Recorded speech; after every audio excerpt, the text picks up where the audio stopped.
കേസിൽ പ്രതി അഫ്സാന്റെ മൊഴിയുടെ കൂടുതൽ വിശദാംശങ്ങൾ പുറത്ത്. അഫ്സാനെ കൊലപ്പെടുത്തുന്നതിന് മുമ്പ് കൂട്ടക്കൊലയെക്കുറിച്ച് തുറന്നു പറഞ്ഞിരുന്നു. പേടിച്ച വീടിന് പുറത്തേക്ക് ഓടിയ അഫ്സാനെ ചുറ്റിക കൊണ്ട് അടിച്ചു വീഴ്ത്തുകയായിരുന്നുവെന്നാണ് പ്രതിയുടെ മൊഴി. അഫ്സാനെ കൊന്നതോടെയാണ് താൻ പതറിയതെന്നും മൊഴി. വിവരങ്ങളുമായി തിരുവനന്തപുരത്ത് നിന്ന് അഞ്ജു ജയപ്രകാശാണ് ചേരുന്നത്. അഞ്ജു, വളരെ ഞെട്ടിപ്പിക്കുന്ന ഒരു പുതിയ വെളിപ്പെടുത്തലാണ് അഫ്സാൻ നടത്തിയിരിക്കുന്നത്. അഫ്സാനെ കൊലപ്പെടുത്തുന്നതിന് മുൻപ് കൂട്ടക്കൊലയെക്കുറിച്ച് തുറന്നു പറഞ്ഞിരുന്നു എന്ന്.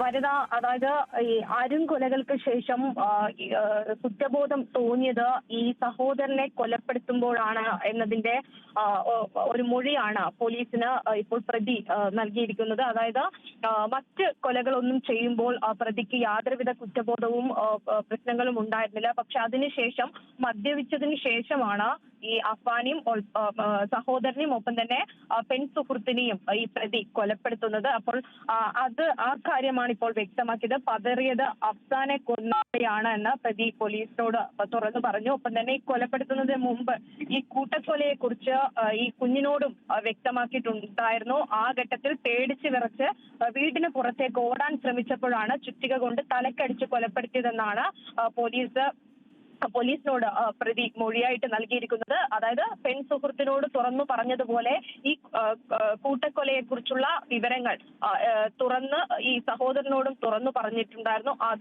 ആ സമയത്താണ് കുട്ടി വീടിന് പുറത്തേക്ക് ഓടാൻ ശ്രമിച്ചത്. അങ്ങനെയാണ് ഹാളിൽ വെച്ച് തലക്കടിച്ച് കൊലപ്പെടുത്തുന്നതെന്നാണ് പ്രതി പോലീസിനോട് പറഞ്ഞിരിക്കുന്നത്. എന്തായാലും ഏറ്റവും ക്രൂരമായി അടിച്ച് കൊലപ്പെടുത്തിയതും ഈ രണ്ടു പേരെയാണെന്നുള്ളതാണ് ഏറ്റവും വേദനാജനകമായിട്ടുള്ള കാര്യം. ഈ പെൺ സുഹൃത്തിനെയും ഒപ്പം തന്നെ ഈ സഹോദരനെയും നെറ്റിയിൽ ആഴത്തിലുള്ള മുറിവ് ഉണ്ട്. ഈ കൊലപാതകത്തിൽ വലിയ തരത്തിലുള്ള ക്രൂരമായിട്ടുള്ള കൊലക്ക് ഇരയാക്കപ്പെട്ടതും മാത്രമല്ല ഈ മദ്യം കഴിച്ചത് ഒരു ധൈര്യത്തിനാണ്, ഇവരെ കൊല്ലാൻ വേണ്ടി മദ്യം കഴിച്ചത് ഒരു ധൈര്യത്തിന് വേണ്ടിയാണെന്നും പ്രതി പോലീസിനോട് തുറന്നു പറഞ്ഞിട്ടുണ്ട്.